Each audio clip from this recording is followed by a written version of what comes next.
La magnifique ville historique de Charleston, en Caroline du Sud, est l'incarnation même du charme du Sud. Surnommée la ville sainte en raison de ses nombreuses églises, elle accueille certaines des plus anciennes et des plus riches familles nobles des États-Unis.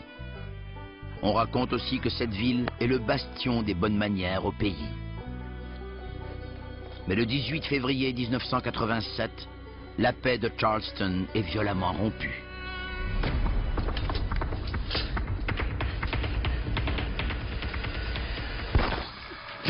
L'ex-mari de Carol Branson veut sa mort.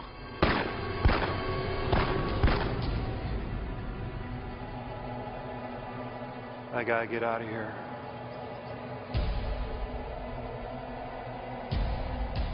Sa fille Rhonda, traumatisée et troublée, s'inquiète pour son père, mais elle est dévastée par ce qu'il a fait à sa mère. Carol Branson a reçu 6 projectiles.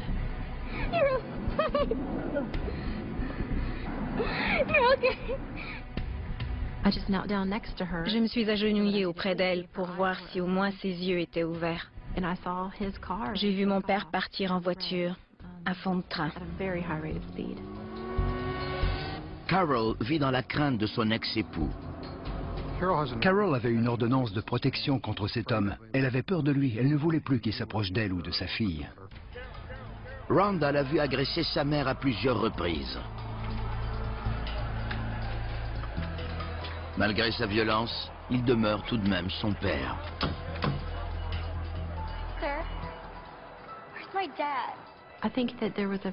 Je pense qu'il y avait un homme de grande valeur caché en lui. Mais un passé marqué par la violence et l'alcool a laissé des traces. Il est bien déterminé à ne pas se faire prendre vivant. Un enquêteur rapporte bientôt l'horrible nouvelle. Il a dit « Ton père est mort, il s'est suicidé. Il s'est tiré une balle dans la tête, il n'est plus là. J'étais une petite fille et c'était mon père. » L'agent l'avise également que sa mère pourrait ne pas s'en sortir. Et ta mère? On ignore si elle s'en sortira. Chacune de ces balles aurait dû la tuer. Il suffit de penser à l'artère fémorale. La perte de sang était importante.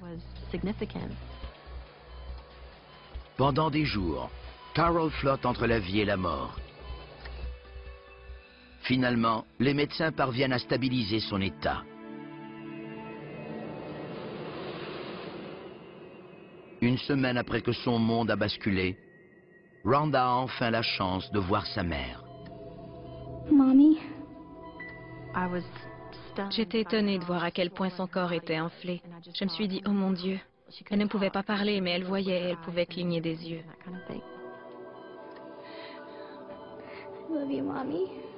Le chemin de la guérison est long et pénible. Carol a perdu l'usage d'un œil. Elle doit travailler pendant des mois avec Rhonda et un physiothérapeute pour retrouver sa mobilité. J'ai pris la responsabilité. C'était ce qu'il fallait faire. Il fallait lui donner son bain, aller à pied au supermarché parce qu'elle ne pouvait pas conduire. 8 longues années plus tard, après s'être remise de la majorité de ses blessures, Carol apprend une nouvelle accablante. Le sang transfusé pour lui sauver la vie était contaminé.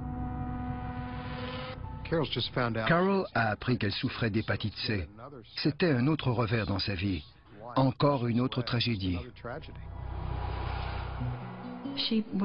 Elle était très amère. Je me souviens qu'elle a dit à un parent, « Je ne peux pas fuir cet homme. Il me tue encore une fois. » Carol refuse de laisser la maladie dicter sa vie. Elle décide de retourner au travail et dégote un emploi au sein du service à la clientèle d'un câbleau-distributeur. Pendant l'été 2000, 13 ans après le jour horrible, le hasard transforme de nouveau sa vie. Elle m'a dit, « Tu ne me croiras pas. » J'ai demandé ce qui se passait. Elle était au travail et elle avait reçu un appel. L'homme s'était nommé. Elle avait dit, Est-ce que c'est le même Reggie Sumner qui a fréquenté l'école secondaire Garrett en 1962? Il a répondu que oui. Reggie est le premier amour de Carol.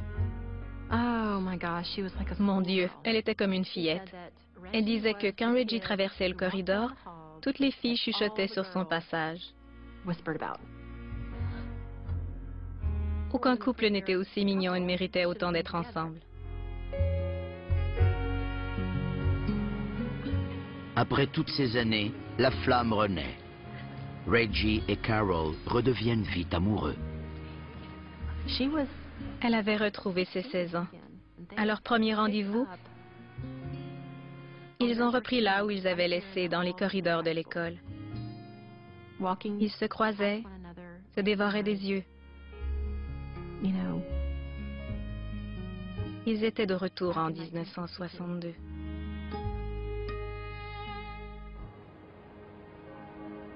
Six mois plus tard, Reggie et Carol se marient. Enfin, elle a trouvé la paix et le bonheur avec l'homme de ses rêves. Le couple heureux s'installe plus au sud, à Jacksonville, en Floride, où Reggie a une résidence secondaire. Rhonda, maintenant une jeune maman, garde régulièrement le contact par téléphone. Puis, soudain, en juillet 2005, plus personne ne répond aux appels de Rhonda. Je n'avais pas parlé à ma mère depuis plusieurs jours. C'était très étrange. Chaque fois que Rhonda appelle, elle tombe sur le répondeur. Hello, it's me. Is anybody home? Hello? Okay, call me back. Rhonda continue d'appeler, jour après jour. Hello? Hello? It's 2:45 on Sunday. I've been calling.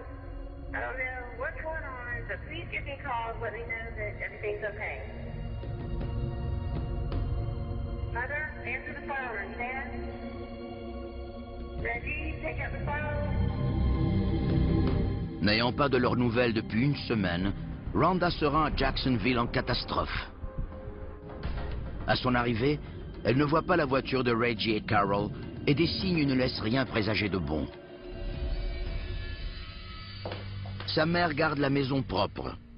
Pourtant, de la vaisselle sale traîne manifestement depuis des jours. Et si elle est partie en voyage, pourquoi a-t-elle laissé son téléphone portable, son sac à main et ses médicaments?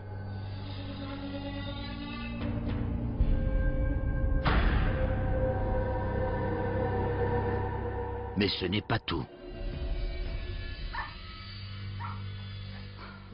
Ils n'auraient jamais laissé Mikey. Elle l'amenait partout. En voyant que ses effets personnels et que le chien était là, j'ai tout de suite su que quelque chose clochait. Rhonda rapporte leur disparition aux policiers et se rend ensuite à une station de télévision locale où la mystérieuse disparition de Reggie et Carol fait rapidement la une. Family says Carol and Reggie Sumner now 4 days without life-saving medication. She's very ill, and her husband is very ill as well. So ill that family says there is no way they would have just taken off. Because everything is so just left, as is, I believe that either they were taken or lured. They were very, very trusting. We don't care who you are. We don't care anything about you. Send them home. They can't live without their medicine. Soudain, les prières de Rhonda semblent avoir été exaucées. Un couple déclarant être Reggie et Carol appelle la police et affirme être en bonne santé.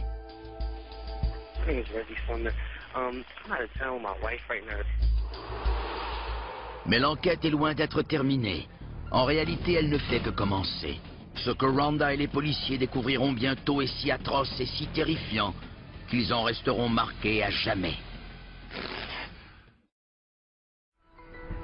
À Jacksonville, en Floride, Rhonda Alford crée une tempête médiatique pour attirer l'attention du public. Elle espère de tout cœur que quelqu'un sait ce qui est arrivé à sa mère, Carol, et à son beau-père, Reggie, qui manque maintenant à l'appel depuis une semaine. Rhonda commence à imaginer le pire. J'imaginais qu'on les avait enlevés pour l'argent. Peut-être conduits jusqu'à un guichet pour retirer l'argent et qu'on les avait ensuite abandonnés dans un bois. Ils étaient quelque part, quelqu'un les détenait. Et je voulais seulement les retrouver. La vision de Rhonda devient prophétique quand les policiers découvrent que quelqu'un utilise leur carte bancaire. Des retraits ont été effectués à Jacksonville, dans le nord de la Floride, et maintenant à Charleston, en Caroline du Sud, là où ils vivaient auparavant. Le bureau du shérif de Jacksonville nous a appris qu'un couple de personnes âgées était porté disparu et que leur carte bancaire avait été utilisée dans un hôtel du coin. Les banques fournissent aux policiers les photos prises par les caméras de surveillance des guichets qui montrent un jeune homme retirant de l'argent du compte bancaire de Sumner. Cet homme n'est certainement pas Reggie Sumner. Tout ce qu'on savait, c'était que des gens qui devaient être chez eux, qui pouvaient difficilement se déplacer, étaient portés disparus. Maintenant, un homme dans la vingtaine accédait à leur compte bancaire. Les inquiétudes grandissent quand on retrouve la Lincoln Town Car des Sumner dans le comté de Baker, en Floride, à 1 heure de leur résidence de Jacksonville. Elle était garée dans un secteur isolé sur une route de terre presque au bout du chemin. La batterie avait disparu. Quand on a ouvert le coffre, on a trouvé 4 pelles et du ruban à conduit. Ça m'a porté à croire qu'on avait affaire à un acte suspect. Je m'inquiétais de l'endroit où les Sumner pouvaient se trouver et de ce qui pouvait leur être arrivé. Le dossier évolue de minute en minute et l'enquêteur Mitchum reçoit des nouvelles surprenantes. Un répartiteur m'a appelé pour me dire qu'on avait reçu un appel d'une personne disant être Reggie Sumner.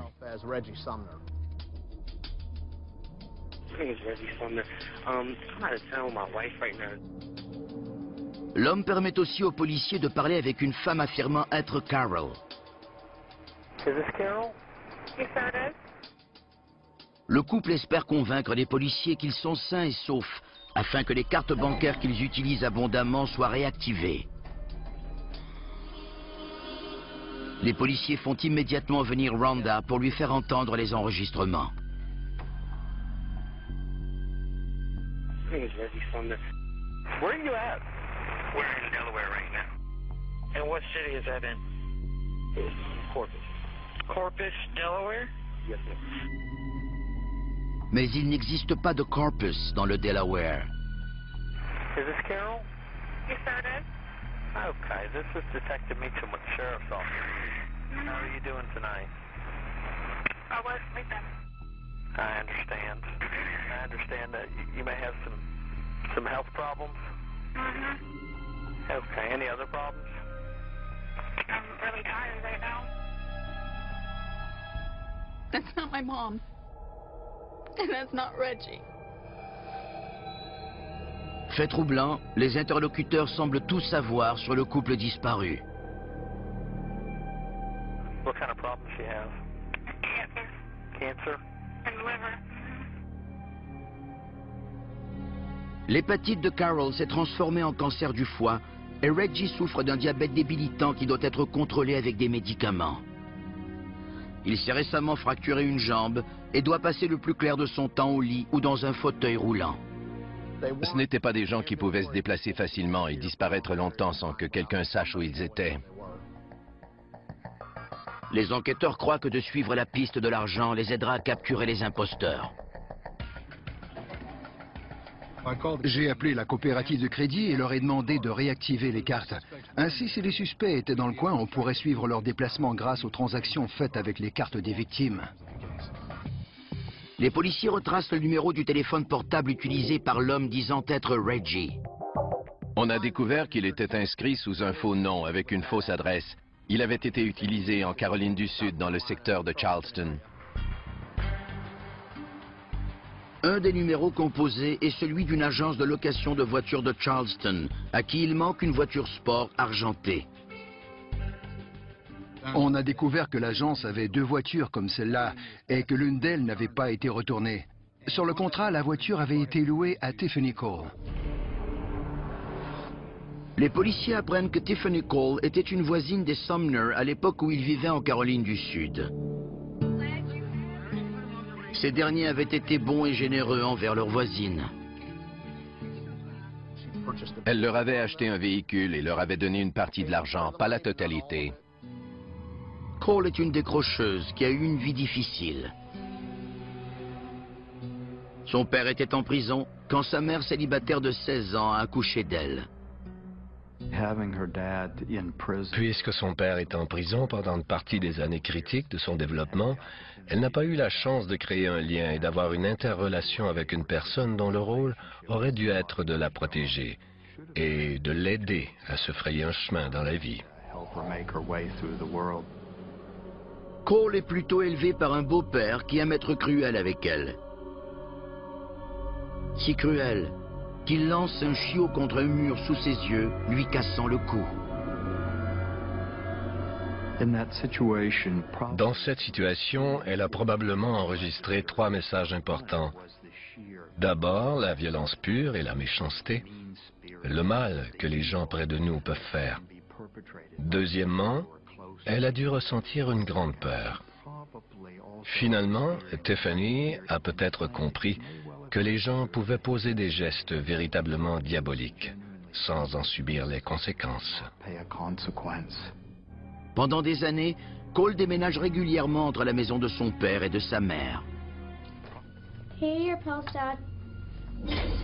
Jeune adolescente, elle affirme que son père l'a agressée sexuellement.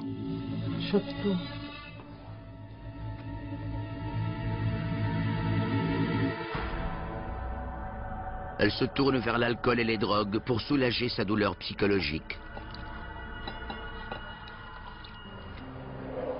Tiffany semble avoir une dernière chance de vivre une relation chaleureuse et aimante quand elle s'éprend d'un jeune homme qui souffre d'épilepsie. I'm sorry, it's not gonna work out. What do you mean? I'm sorry. Il lui brise le cœur et renforce sa croyance. Elle doit s'attendre à être maltraitée et abandonnée par les hommes. En mai 2005, Tiffany Cole cherche désespérément quelqu'un qui l'aimera. Soudain, elle croit avoir trouvé cette personne. Michael Jackson est également immédiatement attiré par Tiffany Cole. Ils deviennent rapidement amants et se droguent ensemble. En Michael Jackson, Tiffany a probablement trouvé quelqu'un qui parle son langage, le langage de ceux qui établissent leurs propres règles.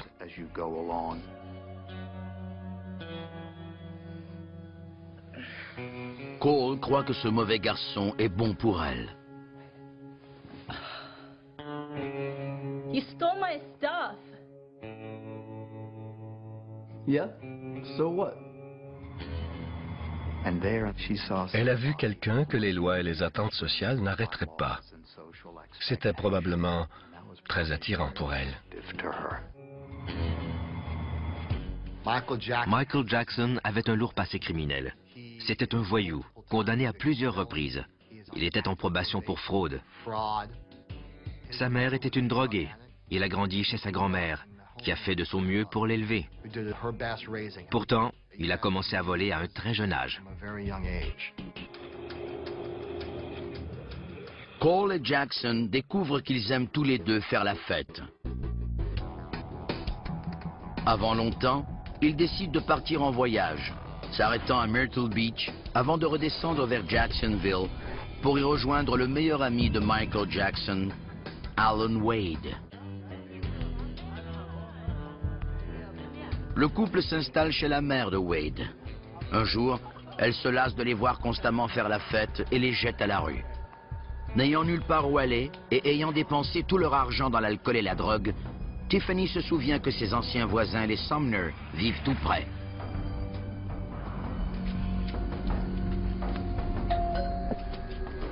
They look like they're home. Hello. Oh, Tiffany, what a great surprise. Yes, this is my boyfriend, Michael. Hi, Michael. I'm Carol. It's nice to meet you. We got kicked out of our friend's house. Oh, no. Well, then you just must stay with us.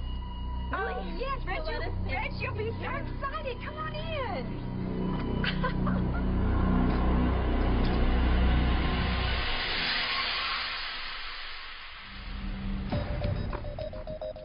L'enquêteur Jim Rowan cherche le frère de Tiffany Cole.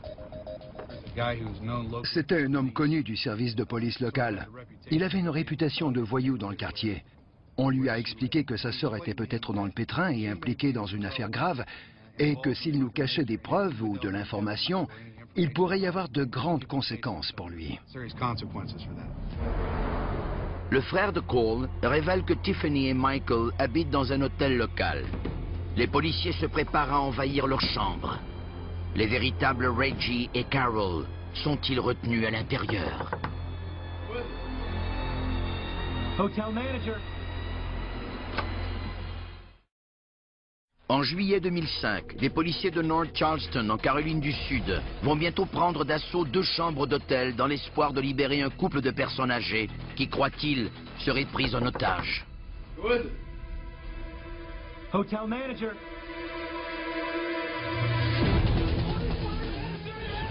On espérait trouver les Sumner. Malheureusement, ce ne sont pas eux qu'on a trouvés. Les policiers arrêtent leur ancienne voisine, Tiffany Cole, son petit ami, Michael Jackson, et l'ami d'enfance de ce dernier, Alan Wade. Les enquêteurs voient rapidement leur implication dans la disparition des Sumner confirmée. Jackson a dans les poches la carte bancaire des Sumner. Et dans la voiture achetée par Tiffany aux Sumner se trouve une collection de monnaies de valeur appartenant à Reggie. On a trouvé des vêtements, des jeux vidéo, des ordinateurs qui semblaient avoir été achetés récemment. On a aussi trouvé dans le coffre-fort de la chambre tous les papiers d'identification et les documents bancaires des victimes. Il y a même un chèque de 8 000 $ provenant du compte conjoint du couple à l'ordre d'Alan Wade. Mais où sont les Sumner? Les enquêteurs séparent les 3 suspects et commencent les interrogatoires. Alan Wade refuse de parler. Michael Jackson et Tiffany Cole nient avoir quoi que ce soit à voir avec la disparition des Sumner. Mais sous la pression intense, Cole commence à raconter ce qui est arrivé quand son petit ami et elle ont été accueillis par les Sumner.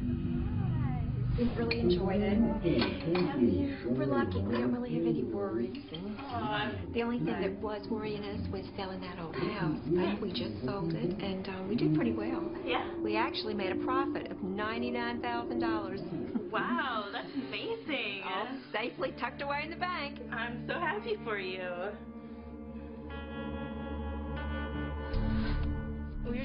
Elle m'a dit que ça ne devait être qu'un vol pour obtenir de l'information et de l'argent. Was anybody else there? Yeah. Who? Well, Bruce. Bruce. On a donc parlé à Alan. Il ne nous a donné pratiquement aucune information, mais j'ai posé des questions de base pour savoir qui il connaissait à Jacksonville ou à McLeany, où il habitait. J'ai demandé s'il avait de la famille ou des amis là-bas. Il nous a dit que son cousin Bruce Nixon vivait là. Bruce Nixon, 18 ans, vit près de l'endroit où la voiture des Sumner a été retrouvée. Il n'a pas de dossier criminel. Les policiers en savent donc peu sur lui. Mais ils le retrouvent rapidement.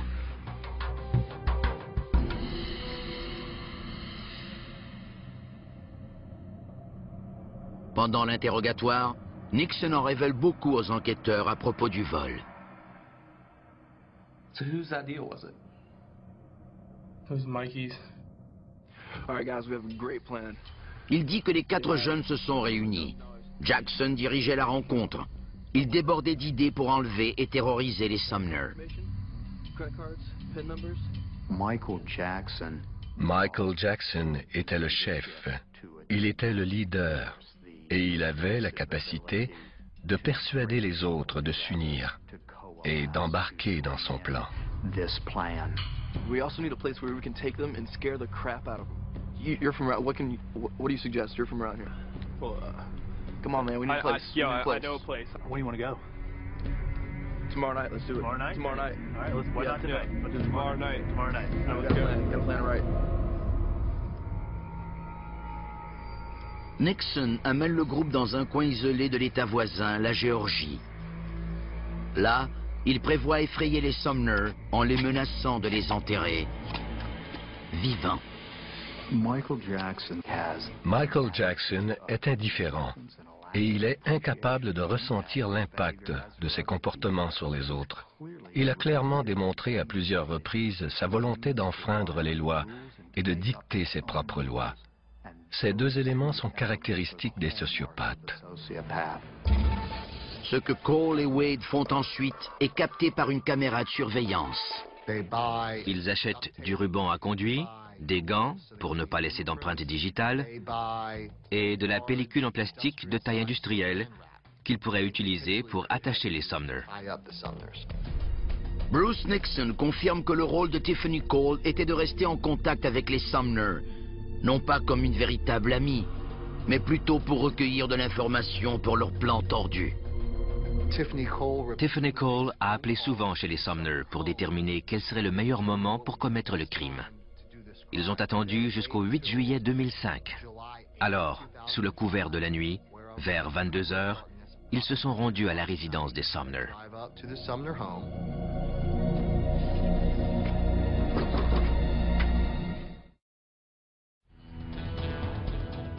Des enquêteurs à la recherche d'un couple disparu de Jacksonville, en Floride, ont arrêté 4 suspects.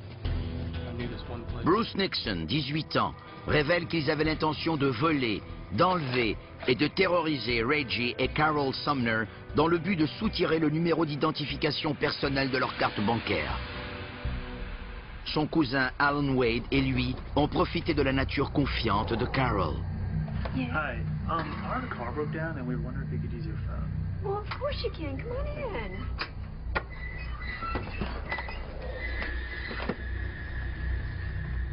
Use the phone, boys. Help yourself. What are you doing? What are you doing? Shut up! Shut up! Ils avaient une arme jouet. Ils ont immédiatement attaché les Sumner. My husband's ill. You could have anything. Don't do this. You won't be needing more. What are you doing? Just a little dark. Just for a little bit. Hi, man. Watch him. I'm going to go watch the house. Ils ont commencé à chercher des biens dans la maison. Pendant ce temps, leur chef Michael Jackson et sa petite amie Tiffany Cole, ancienne voisine des Sumner, attendent à l'extérieur.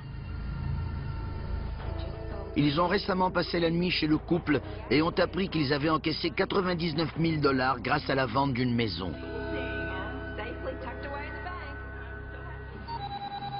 Ils reçoivent un message texte confirmant que tout se passe comme prévu. Ils ont appelé Michael et il est venu les aider à trouver ce qu'ils cherchaient, soit les cartes bancaires et l'argent.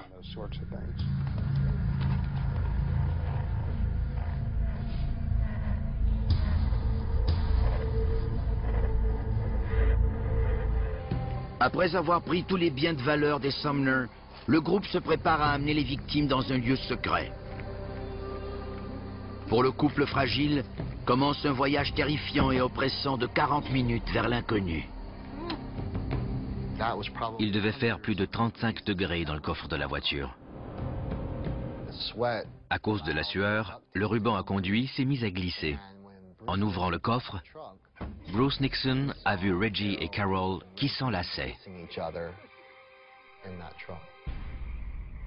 Tape came off. Put it back on now. We'll give you anything you want.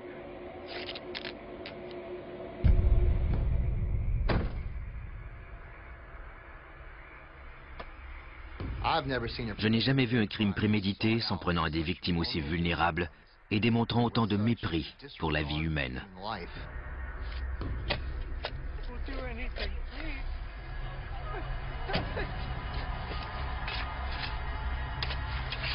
Pendant que les Sumner supplient pour qu'on les laisse vivre, Cole et Nixon attendent à côté. Si on veut retirer 100 000 $ du compte bancaire d'une personne et qu'on le fait avec une carte bancaire, il faudra un bon moment pour vider le compte. La seule façon de mener ce crime à bien était de s'approprier l'identité des Sumner. La seule façon de s'approprier l'identité des Sumner, c'était en s'assurant qu'ils n'étaient pas là pour apporter le crime. Give us a PIN number, or you are going to die here tonight. 5, 1, 6. Jackson obtient toute l'information dont il a besoin. Il se montre tout de même impitoyable et demande à Alan Wade de l'aider à enterrer les Sumner vivants. Il faut être diabolique pour poser un tel geste. C'est un couple âgé, des gens généreux. Ils n'auraient fait de mal à personne. Ils leur auraient probablement donné l'argent s'ils l'avaient demandé, mais ils ne l'ont pas fait. Ils les ont mis dans un trou et les ont enterrés vivants pour avoir leur numéro bancaire et leur argent. C'est barbare. Pour les enterrer vivants, ils devaient s'être complètement déconnectés au plan émotif de l'expérience atroce que vivaient leurs victimes et s'être concentrés sur leurs tâches en s'imaginant simplement en train de commander un repas. Je ne peux m'imaginer la terreur que les Sumner ont dû ressentir dès le début de ce drame, mais surtout quand ils sont arrivés dans ce lieu et qu'ils ont compris ce qui leur arriverait. Reggie voyait l'amour de sa vie se faire enterrer vivante. Carol voyait la même chose. Ils étaient tous les deux impuissants. Selon moi, c'est une des pires façons de mourir.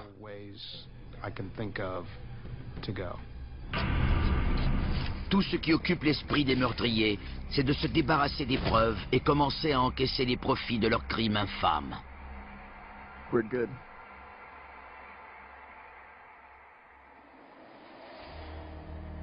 Michael Jackson affirme que Wade et Nixon étaient les meneurs et que lui agissait à titre de consultant criminel.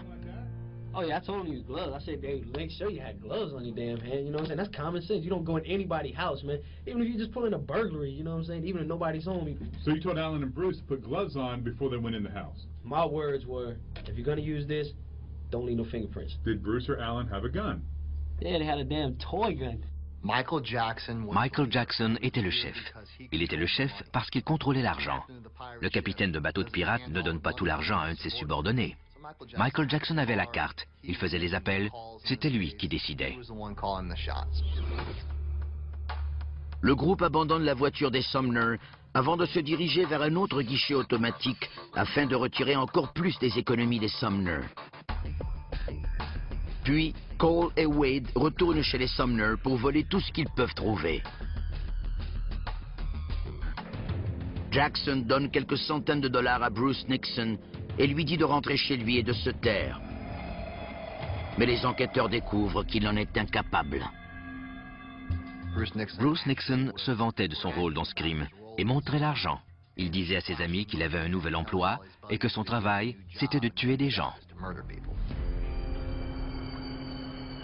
Maintenant, en détention, Bruce Nixon accepte de guider les policiers jusqu'au lieu du crime. Ce qui se passe ensuite n'a jamais été présenté à la télévision jusqu'à maintenant. Bruce Nixon, un présumé meurtrier, guide des enquêteurs de Jacksonville en Floride jusqu'à un coin isolé du comté de Charleston en Géorgie. Après une nuit de torture, c'est là, affirme Nixon, que Carol et Reggie Sumner ont été enterrés vivants. Ce qui suit est présenté pour la première fois à la télévision.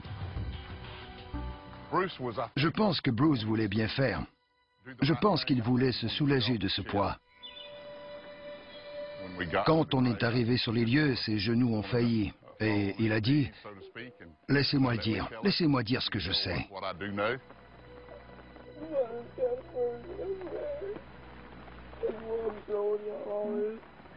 Well, you sometimes end up in the wrong places at the wrong time, Bruce. You know? Bruce, you've done the right thing.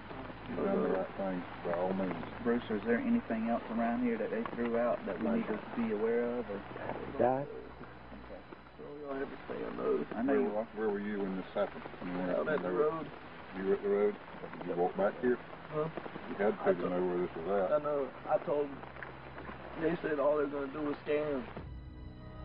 The little man was put in. Ils ont d'abord mis monsieur dans le trou, et ensuite madame, derrière lui. Elle enlaçait sa taille et sa poitrine, et ils les ont recouverts. Ils ont été jetés dans un trou et enterrés alors qu'ils respiraient encore. Bruce Nixon est un peu à part des autres joueurs. C'est lui qui a coopéré le plus avec les autorités. Il pleurait et il sanglotait. Ça ne pouvait dire qu'une chose. Il lui restait une parcelle de conscience.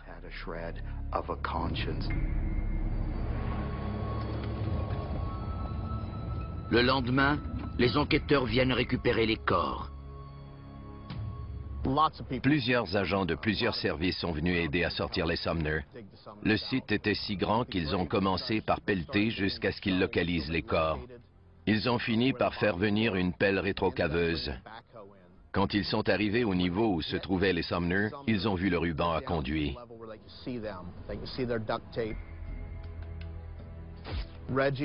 Reggie était devant Carol. Ils étaient assis comme dans un bobsleigh, l'un derrière l'autre. Ils avaient brisé les liens de ses mains et lui tenaient la main.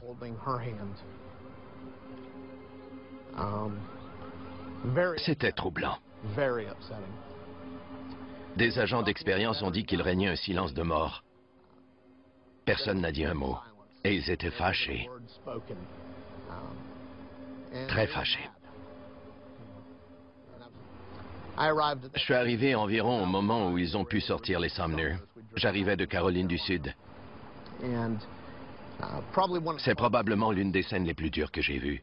J'ai passé les 10 dernières années aux homicides. C'était à fendre le cœur. L'autopsie révèle que le couple est mort dans des souffrances atroces. On a jeté la terre une pelletée à la fois. Il y en avait d'abord à la hauteur des jambes, puis de la taille. Tandis que la terre montait à la hauteur de la cage thoracique, ils ont commencé à avoir du mal à respirer, à amener de l'air jusqu'à leurs organes. Malgré le fait qu'ils ne pouvaient pas respirer, leur bouche et leur nez étaient ouverts. Ils essayaient de respirer. Ils inhalaient la terre qui les entourait. Le pathologiste a trouvé de la terre dans les voies aériennes et l'ésophage, soit le conduit pour l'alimentation. Alors ils étaient vivants. C'est la mort la plus horrible que j'ai vue ou dont j'ai entendu parler. Je n'ai jamais rien vu de pareil. Effroyable, c'est la seule façon de décrire la mort pénible qu'ont connue ces deux personnes. Michael Jackson reçoit un appel de sa grand-mère en prison. Elle lui apprend que la police sait tout. Michael, listen to me and don't say a word. You're in the newspaper, all over the newspaper, yesterday and today. For what? Murder. What? Murder. Bodies ID'd as former South Carolina couple. James and Carol Sumner. Bail was denied for 18-year-old Bruce Nixon of Florida, who was arrested and charged with murder, home invasion, robbery, and kidnapping. He took them to the grave site and everything. Oh my God, man. Are you kidding me? It's right here in today's paper. Bruce took them to that spot? Because you showed them where the spot was at. Yes, dear. Bruce just killed us all.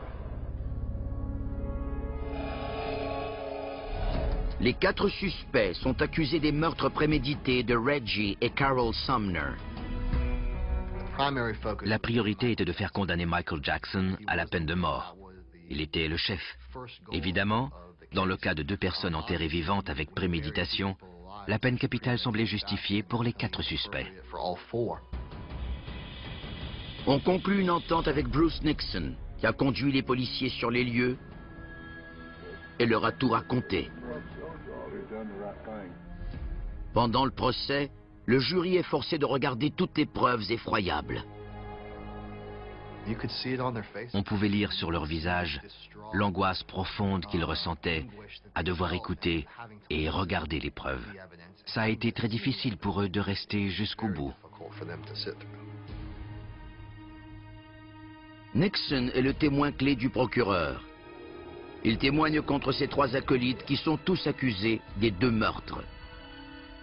Alan Wade refuse de témoigner et est reconnu coupable. Tiffany Cole avoue son rôle dans le vol, mais elle affirme qu'il n'y avait pas de complot pour meurtre. Elle pensait que le trou servirait à cacher le butin. Tiffany Cole on a quest like pirates to bury treasure in the wilderness, or is Tiffany Cole building a 6x4 grave to put people that she knows inside of it? Le jury la reconnaît également coupable. Lors de l'audience pour la détermination de la peine de Tiffany, on a indiqué qu'elle avait été agressée et avait eu une enfance difficile. Ça n'a pas ébranlé le jury. Carol Sumner et sa fille avaient aussi eu la vie difficile et n'avaient pourtant pas fait ce que Tiffany avait fait. Elle était la seule qui connaissait les Sumner. Sans elle, ce crime n'aurait pas été commis. Michael Jackson dit qu'il avait planifié le vol, mais il accuse Wade et Nixon d'avoir enterré les Sumner. Le jury apprend qu'il avait d'abord envisagé une façon plus rapide de tuer le couple. Le fait que Michael Jackson avait auparavant envisagé d'injecter à Carol et Reggie Sumner un produit pour faire croire à une surdose de médicaments montre sa volonté de calculer et de planifier un dénouement idéal pour lui, sans penser aux Sumner. Il est lui aussi reconnu coupable. Bruce Nixon écope d'une peine de 45 ans de pénitencier. Jackson, Cole et Wade reçoivent la peine capitale. S'il y a 3 personnes qui méritent d'être condamnées à mort, c'est bien Michael Jackson, Tiffany Cole et Alan Wade. La nature préméditée du crime, combinée à la souffrance et la torture inutile de 2 victimes vulnérables, appelle à la peine de mort. Étonnamment, c'est la fille de Carol, Rhonda, qui est la première à pardonner aux 4 jeunes assassins de sa mère et de son beau-père. Elle affirme que ses croyances religieuses l'ont sauvée dans les jours suivant les meurtres. J'avais de la compassion pour eux. Je ne suis pas allée dans la salle d'audience pour les regarder avec dédain ou haine. Quelqu'un qui vit dans l'amertume et loin du pardon se tue lui-même. Des années plus tard, le procureur Alan Mizrahi a reçu une lettre de Jackson dans laquelle il affirme être un homme transformé. Il a écrit « Ce n'est qu'il y a 1 semaine que Dieu m'a montré que je ne suivais pas ses commandements. » Jackson poursuit en disant qu'il abandonne ses recours en appel et qu'il affrontera la mort en temps voulu. Mais encore à ce jour, il n'avoue pas tout à fait avoir tué Reggie et Carol. Michael Jackson a fait tout en son pouvoir pour se sortir du pétrin. Il a feint d'être fou, essayé de s'échapper et changer son histoire dans le but de trouver un angle qui lui permettrait de se tirer d'affaire. C'était simplement une autre façon de se sortir de là.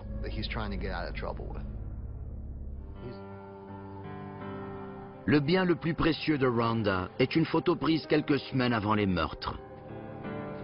Une photo de son fils et de sa mère, la dernière fois qu'ils l'ont vu. Il était dans la fenêtre de la cuisine. Il a vu que grand-maman était dehors. Alors il s'est mis à frapper dans la fenêtre pour attirer son attention. Et s'est retourné, ils se sont donné un bisou à travers la fenêtre. De toutes les photos que j'ai amassées en 30 ans, c'est la plus mignonne. C'est celle qui a le plus d'importance.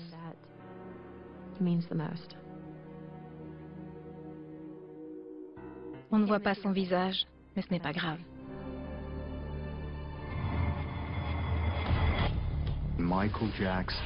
Michael Jackson et Tiffany Cole ont vu dans l'autre une personne qui les aiderait à obtenir ce qu'ils voulaient à travers la cupidité et le crime. Ce qui en fait une si horrible alliance meurtrière, c'est qu'ils étaient prêts à atteindre des sommets de démesure aux dépens de Carol et Reggie Sumner.